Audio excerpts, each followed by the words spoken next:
ಸರ್ಕಾರದಲ್ಲಿ ಒಂದು ಯಾವುದು ಸತ್ಯ ಅನ್ನುವಂಥದ್ದು ಗೊತ್ತಾಗ್ತಾ ಇಲ್ಲ. ಡಿ.ಕೆ. ಶಿವಕುಮಾರ್ ಸರ್ಕಾರದಲ್ಲಿ ತೆಗೆದುಕೊಂಡಂತ ಮಂತ್ರಿಯನ್ನ ಕಳೆದ ಸಿದ್ದರಾಮಯ್ಯ ನೇತೃತ್ವದ ಸರ್ಕಾರದಲ್ಲಿದ್ದಾಗ ಅವ್ರು ತೆಗೆದು ಹಾಕೋರು. ಭ್ರಷ್ಟಾಚಾರ ಆರೋಪ ಬಂದಾಗ ತೆಗೆದು ಹಾಕಿದ ನಂತರ ಮತ್ತೆ ಅವರೇ ತಗೊಳ್ಳುವಂತ ಉದ್ದಟತನವನ್ನ ಮಾಡಿದಂತ ಸಂದರ್ಭದಲ್ಲಿ ಅವ್ರು ಹೊರಗೆ ಹಾಕಬೇಕನ್ನುವಂತ ಆಗ್ರಹವನ್ನ ಭಾರತೀಯ ಜನತಾ ಪಕ್ಷ ಇಡೀ ರಾಜ್ಯದ ಧರಣಿ ಹೋರಾಟ ಮುಖಾಂತರ ಇವತ್ತು ಮಾಡ್ತಾ ಇದೆ. ಇವತ್ತು ನಡೆಯುವಂತ ಅಸೆಂಬ್ಲಿಯಿಂದ ಅವರು ಹೊರಗಿಟ್ಟು ಅಸೆಂಬ್ಲಿ ನಡೆಸಬೇಕನ್ನುವಂತ ಆಗ್ರಹವನ್ನ ಭಾರತೀಯ ಜನತಾ ಪಕ್ಷ ಬಿಜಾಪುರ ಜಿಲ್ಲೆ ಮಾಡಿದೆ ಅನ್ನುವಂತ ಮಾತನ್ನ ಈ ಸಂದರ್ಭ ಹೇಳಿ, ಜಿಲ್ಲೆ ಬರಗಾಲಕ್ಕೆ ಇವತ್ತು ತುತ್ತಾಗಿದೆ. ಹಿಂದಿನ ಒಂದು ಮಳೆಯನ್ನು ನಾವು ಈ ವರ್ಷದ ಗಣನೆ ತೆಗೆದುಕೊಂಡಾಗ ಬಹಳಷ್ಟು ಜನರು ತೊಂದರೆಯಲ್ಲಿ ಆತಂಕದಲ್ಲಿ ಬಿದ್ದಿದ್ದಾರೆ. ಬರಗಾಲ ಜಿಲ್ಲೆ ಘೋಷಣೆ ಮಾಡಬೇಕಂತ ಆಗ್ರಹವನ್ನು ಕೂಡ ಭಾರತೀಯ ಜನತಾ ಪಕ್ಷ ಮಾಡುತ್ತೆ ಅನ್ನುವಂತ ಮಾತನ್ನ ಈ ಸಂದರ್ಭ ಹೇಳಿ, ಇವತ್ತು ಹಲವಾರು ನ್ಯೂನತೆಗಳನ್ನ ಸರ್ಕಾರದಲ್ಲಿ ನೋಡಿದೀವಿ. ನನಗನ್ನಿಸ್ತದ ಏನ್ ಮಾತಾಡೋ ಉಪಯೋಗ ಇಲ್ಲಪ್ಪ ಅಂತ ಅನ್ಸಾತ. ಯಾಕಂದ್ರೆ ನಾವು ಎಷ್ಟು ಹೇಳಿದ್ರು ಅಟ್ಟೆ ಅದ. ಯಾಕಂದ್ರೆ ಇದು ಎಷ್ಟು ಸಲ ಇವತ್ತು ಸಿದ್ದರಾಮಯ್ಯ ಇದ್ದಕ್ಕೂ ಹೋರಾಟ ಮಾಡಿದ್ರು. ಈಗ ಅದಕ್ಕೆ ಕೆಟ್ಟ ಪರಿಸ್ಥಿತಿ ಡಿ.ಕೆ. ಶಿವಕುಮಾರ್ ಕಾಲದಲ್ಲಿ ಬಂದಿದೆ. ಇವತ್ತು ಅವ್ರಿಗೆ ನೀವೇನ್ರ ರಾಮಚಂದ್ರ ಯಾರು ಗೊತ್ತವಲ್ಲ, ಯಾರು ಅವ್ರ ಶಿಷ್ಯರೇನ್ರಿ, ಅವ್ರ ಗುರು ಅಂದ್ರೆ ಅವೇನ್ ಕಿವಿ ಹಾಕೊಳಂಗಿಲ್ಲ. ಯಾಕೆ ಕ್ವಾಣಿನ ಮುಂದೆ ಕಿನ್ನೂರು ಬಾರಿಸಂಗ ಐತಿ ಅವರ. ಅದಕ್ಕೆ ಅಲ್ಲಿ ಏನ್ ಕೇಳಿಸಿದ್ರೆ ಅವ್ರಿಗೆ ಏನ್ರಿ ತಿಳಿಬೇಕಲ್ಲ. ಮನೆಗಡೆ ದೀಪ ಸಾಹೇಬ್ರ ಚರ್ಮ ಅದೇನಾರ ಹತ್ತಂಗಿಲ್ಲ.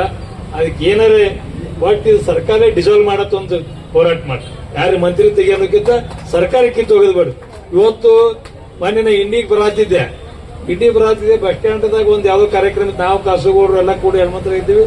ಬಸ್ ಫುಲ್ ಆಗಿ ಮ್ಯಾಗ್ ಇರ್ಲಾತ ಹೆಣ್ಮಕ್ಳು ಇಟ್ಟಾಕ್ರಿ ಗಲ್ದ ಏನ್ ಬಸ್ ಅಂದ್ರೆ ಬಸ್ಸೇ ಕಡಿಮೆ ಮಾಡಿಬಿಟ್ರಂತ. ಹೆಣ್ಮಕ್ಳು ಪೊಗಟ ಇದು ಮಾಡಿ ಬಸ್ಸೇ ಕಡಿಮೆ ಮಾಡಿಬಿಟ್ರ. ಅಂದ್ರೆ ಒಂದರ ಕೊಟ್ಟಂಗ್ ಮಾಡಿ ಒಂದ್ ಕಡೆ ಕಸ್ಕೊಂಡ್ಬಿಡ್ತಾರ ಅವ್ರು. ಇವತ್ತು ಜಿಲ್ಲೆಯಲ್ಲಿ ಹಲವಾರು ಕಡೆ ಮೊನ್ನೆ ನಮ್ ಜಿಗಿನ್ ಸಾಹೇಬ್ರು ಭಾಷಣ ಮಾಡತ್ತ ಇಂಡಿಯಾಗ ಎದುರಿ ಬಂದ ಡೋಲ್ ಬಂದಿಲ್ರಿ, ಡೋಲ್ ಅಂದವ. ಡೋಲ್ ಅಂದ್ ಸಾಹೇಬ್ರಿ ತಿಳಿಲಿಲ್ಲ. ನಾನು ಹೇಳಿದೆ ಡೋಲ್ ಅಂದ್ರೆ ಪೆನ್ಷನ್ ಕತ್ತರ ಸಾಹೇಬ್ರ ಕಡೆ ಹಳ್ಯಾಗ ಅಂತ ಹೇಳಿದೆ ನಾನು. ಅಂದ್ರೆ ಪೆನ್ಷನ್ ಬಂದಿಲ್ಲ ಅಂತ ಹೇಳಿ ರೋಡ್ ಬಾಯಿ ಬಡ್ಕೊಳ್ಳುವಂತ ಪರಿಸ್ಥಿತಿ ಇವತ್ತಿನ ಒಂದು ಸರ್ಕಾರದಲ್ಲಿ ಆಗಿದೆ. ಇವ್ರು ಗ್ಯಾರಂಟಿ ಕೊಟ್ಟು ಮೋಸ ಮಾಡಿ ಕೊಡ್ತೀವಿ ಮೇಲೆ ಹೋಟ್ ಹಾಕೊಂಡಾರ. ಆ ಗ್ಯಾರಂಟಿ ಒಂದು ಸರಿಯಾಗಿ ಮುಡ್ತಾ ಇಲ್ಲ. ಒಂದು ಸರಿಯಾದಂತ ಇನ್ಶೂರೆನ್ಸ್ಗಳು ಕ್ರಾಪ್ಗಳು ಇವೆಲ್ಲ ಸರಿಯಾಗಿ ಮುಡ್ತಾ ಇಲ್ಲ. ಇವತ್ತು ಹಲವಾರು ರಸ್ತೆಗಳು ಈ ಮಾಡ್ಯಾರ ಅಂದ ಕೂಡ 1.5 ವರ್ಷ ಕಲಾಸ ಆಗಿರ್ತದೆ. ರಮೇಶ್ ಭೂಷಣ್ ಅವ್ರು ಕೇಳ್ರಿ, ಅಫ್ಜಲ್ಪುರ್ ರೋಡ್ ಮಾಡಿದ್ರು. ಯಾಕೆ ರಮೇಶ್ ಹಾಕೋಪುರ ಸದ್ಯ ಕಲಾಸ ರೋಡೇ ಇಲ್ಲ. ಅಂದ್ರೆ ಅರ್ಧ ತಿಂದ್ ಕಾಂಟ್ರಾಕ್ಟರ್ ತಿಂದಿರ್ತಾನೋ. ಕೇಂದ್ರ ಸರ್ಕಾರ ರೊಕ್ಕನ ಜೊತೆ ಸ್ಟೇಟ್ದವ್ರು ತಿನ್ನಾಕತ್ತಾರ. ಹಿಂಗ ಇಂಥ ಸರ್ಕಾರ ಇಂಥ ಪರಿಸ್ಥಿತಿ ಬಹುತೇಕ ರಮೇಶ್ ಜಿಗಜಿನ್ ಸಾಹೇಬ್ರ ರಾಜಕೀಯ ಜೀವನದಲ್ಲಿ ನೋಡಿಲ್ಲ ಅಂತ ಅನಿಸ್ತದೆ. ಯಾಕೆ ಅವ್ರ ಹೆಸರು ಹೇಳ್ಬೇಕು, ನಮ್ಗಿಂತ 20-30 ವರ್ಷ ಸೀನಿಯರ್ ಅದ್ರ. ಅವ್ರ ಕಾಲದಾಗ ನೋಡಿಲ್ಲ, ನಮ್ ಕಾಲ ನೋಡಕ್ ಸಿಗಂಗಿಲ್ಲ. ಅಂತ ಕೆಟ್ಟ ಪರಿಸ್ಥಿತಿಯಲ್ಲಿ ಈ ಸರ್ಕಾರ ವಿಸರ್ಜನೆ ಆಗಬೇಕು, ಹೊಸ ಚುನಾವಣೆ ಬರಬೇಕು. ಜನರು ತುದಿಗಾಲಲ್ಲಿ ನಿಂತಾರೆ. ಇವತ್ತು ಸರ್ಕಾರ ಯಾವಾಗ ಈಗ ಸರ್ಕಾರವನ್ನು ಕಿತ್ತು ಹಾಕಬೇಕು, ಯಾವಾಗ ಕಾಂಗ್ರೆಸ್ ಸರ್ಕಾರ ಕೆಡಬೇಕಂತ ಹೇಳಿ ಇವತ್ತು ತುದಿಗಾಲಲ್ಲಿ ನಿಂತ ಸಂದರ್ಭದಲ್ಲಿ ಜನರ ಅಪೇಕ್ಷಿತಕ್ಕೆ ಸರ್ಕಾರ ಬರಬೇಕಾದ್ರೆ ಚುನಾವಣೆ ನಡೀಲೇಬೇಕನ್ನುವಂತ ಆಗ್ರಹವನ್ನ ಈ ಸಂದರ್ಭದಲ್ಲಿ ಮಾಡ್ಲಿಕ್ಕೆ ಬಯಸ್ತಾರೆ. ಇವತ್ತು ಇಂಥ ಒಂದು ಪರಿಸ್ಥಿತಿ, ಕೆಟ್ಟ ಪರಿಸ್ಥಿತಿಯಲ್ಲಿ ಇವತ್ತು ಸರಿಯಾದ ಒಂದು ವ್ಯವಸ್ಥೆ ಇಲ್ಲ. ಪಂಚಾಯತಿಗಳಿಗೆ ಸರಿಯಾದಂತ ಅನುದಾನ ಇಲ್ಲ. ಇವತ್ತು 2 ವರ್ಷಗಟ್ಟಲೆ ಆಯ್ತು, 3 ವರ್ಷಗಟ್ಟಲೆ ಆಯ್ತು, ಜಿಲ್ಲಾ ಪಂಚಾಯತ್ ಚುನಾವಣೆ ನಡೆಯತ್ತಿಲ್ಲ. ಚುನಾವಣೆ ನೆನಪಾರ್ದು ಇನ್ನೊಂದು ಸ್ವಲ್ಪ ದಿನದಾಗ ಜಿಲ್ಲಾ ಪಂಚಾಯತ್ ಮೆಂಬರ್ ಇದ್ರು ಅಂತೇಳಿ ಸ್ವಲ್ಪ ತಿಳಿಸಿ ಹೇಳ್ಬೇಕಂತ ಹೊಸ ರಾಜಕಾರಣಿಗಳಿಗೆ. ಅಂತ ಪರಿಸ್ಥಿತಿ ಬಂದೆ. 2-3 ವರ್ಷಗಟ್ಟಲೆ, 3 ವರ್ಷ 4 ವರ್ಷ ಐತ್ರಿ, 5 ವರ್ಷ ಆಯ್ತದ ಅವಧಿ ಮುಗಿದು. ನಮ್ಗೆ ನೆನಪಾರ್ಲಾತದ 5 ವರ್ಷ ಆಯ್ತು. ಇನ್ನೂ ತನ ಇವರು ಪ್ರತಿಯೊಂದ್ಸಲ ಕೋರ್ಟಿ ಹೋಗೋದು, ನಾ ಡಿಲಿಮಿಟೇಷನ್ ಮಾಡ್ತಿದ್ವಿ, ಹೊಳೆ ಪೇಪರ್ ಒಯ್ದು ಕೊಡೋದು.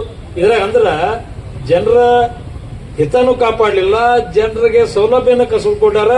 ಭ್ರಷ್ಟಾಚಾರನು ಸಾಕಷ್ಟು ಇವತ್ತು ತಾಂಡವಾಡ್ತಾ ಇದೆ. ಜೊತೆ ಜನಪ್ರತಿನಿಧಿಯಾಗಿ ಕೆಲಸ ಮಾಡುವಂತ ಜನರ ಆ ಹಕ್ಕನ್ನು ಸುಧಾ ಕಸಿದುಕೊಂಡಾರ ಅನ್ನುವಂತ ಆರೋಪವನ್ನ ಈ ಸಂದರ್ಭದಲ್ಲಿ ಮಾಡ್ಲಿಕ್ಕೆ ಬಯಸ್ತಾ ಇದ್ದೀನಿ.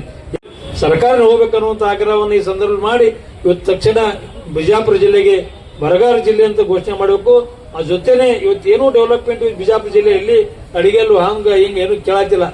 ಏನೋ ಸ್ವಲ್ಪ ಇವತ್ತು ಅಲ್ಲಿ ಅಡಿಗೆಲ್ಲು ಬಿಜಾಪುರದಾಗ ನಮ್ಮ ಒಳಗೋಡ್ರಿಗೆ ಅವ್ರಿಗೆ ಕೇಳಿ ಏನ್ರಿ ಭಯಂಕರ ಉದ್ಘಾಟನೆ ನಡೆದಾವಲ್ಲ ಇಲ್ಲ ಅಂತೇಳಿ. ಅದು ಕೇಂದ್ರ ಸರ್ಕಾರ ಅಮೃತ ಯೋಜನೆ ಕೇಂದ್ರ ಸರ್ಕಾರದ್ದು. ಕೇಂದ್ರ ಸರ್ಕಾರದ ಯೋಜನೆ ಎಲ್ಲಿ MP ಅವ್ರ ಫೋಟೋನ ಕಡೆಯಲ್ಲಿ MP ಅವ್ರ ಕರೆಯವಲ್ಲ. ಇಟ್ಟು ಸರ್ಕಾರದಾಗ ಎಲ್ಲಿ ಇಲ್ಲ. ಆ ಜಲಜೀವನ್ ಮಿಷನ್ ಅದು ಕೇಂದ್ರ ಸರ್ಕಾರ ಯೋಜನೆ. MLA ಮತಕ್ಷೇತ್ರಕ್ಕೆ ಕರೆಯಂಗಿಲ್ಲ. ವಿಜಯಪುರ ಸಿಟಿ ಹಿಡ್ಕೊಂಡು ಎಲ್ಲಿ ಕೂಡ ಕೇಂದ್ರ ಸರ್ಕಾರದ ಅನುದಾನಕ್ಕೆ MP ಅವ್ರಿಗೆ ಒಂದು ಮಾತು ಕೇಳಿ ಉದ್ಘಾಟನೆ ಮಾಡಬೇಕು. ಅವ್ರು ಕೇಂದ್ರ ಅನುದಾನ ಸಹಯೋಗದ ಅನ್ನುವಂಥದ್ದು ಕೂಡ ಸೌಜನ್ಯ ಕೂಡ ಸರ್ಕಾರದ ಪ್ರತಿನಿಧಿಗಳಿಗೆ MLAಗಳಿಗೆ ಯಾರಿಗೂ ಕೂಡ ಇಲ್ಲ. ಇಟ್ಟು ಲಜ್ಜೆಗಳಿದಂತ ಸರ್ಕಾರವನ್ನ ನಾವು ಈ ಸಂದರ್ಭದಲ್ಲಿ ವಿರೋಧ ಮಾಡುವ ಜೊತೆನೆ ಈ ಸರ್ಕಾರವನ್ನು ತಕ್ಷಣ ಇವತ್ತು ಮಹಿಳೆಯರಿಗೆ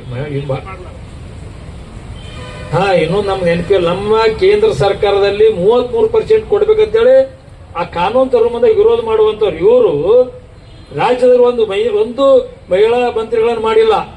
ಇವರು ಎಷ್ಟು ಮಹಿಳೆಯರ ಪರವಾಗಿದ್ದಾರೆ, ಎಷ್ಟು ತಾಯಂದ್ರ ಪರವಾಗಿ ಇವರೆಲ್ಲ ಯಾರು ಇಂದಿರಾ ಗಾಂಧಿ, ಸೋನಿಯಾ ಗಾಂಧಿ ಅವ್ರಿಗೆ ನಾಯಕತ್ವ ಕೊಟ್ಟು ಒಂದು ಕುಟುಂಬಕ್ಕೆ ಕೊಟ್ಟಾರೆ ಬಿಡ್ರಿ ಅನ್ನಂಗಿಲ್ಲ. ಆ ತಾಯಂದ್ರಿಗೆ ನ್ಯಾಯ ಕೊಡಾಕ್ತಾ ಇಲ್ಲ.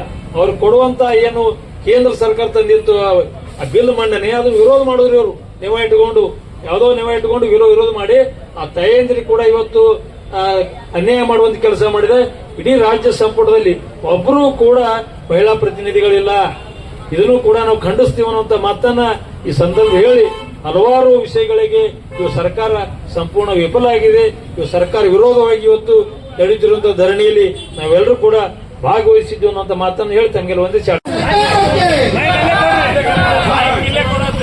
187 ಕೋಟಿ ಪರಿಶಿಷ್ಟ ಸಂಘದ ಅಭಿವೃದ್ಧಿ ಇರ್ತಕ್ಕಂಥ 187 ಕೋಟಿ ಲೂಟಿ ಮಾಡಿರ್ತಕ್ಕಂಥ ಸಚಿವರಾಗಿದ್ದ ನಾಗೇಂದ್ರ ಅವರು ರಾಜೀನಾಮೆ ಕೊಡಲೇಬೇಕು. ಕಾಂಗ್ರೆಸ್ ಸರ್ಕಾರಕ್ಕೆ ಭ್ರಷ್ಟ ಮಂತ್ರಿಗಳಿಗೆ ಭ್ರಷ್ಟ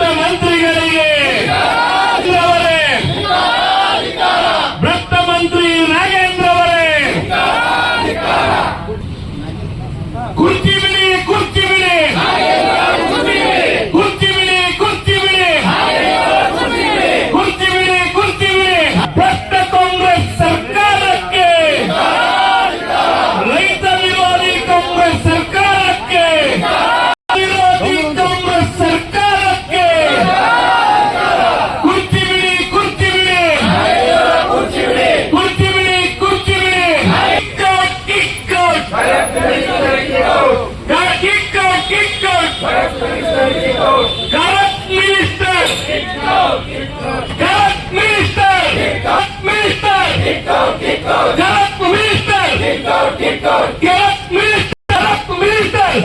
ಕಿಕ್ ಔಟ್ ಕುರ್ಚಿ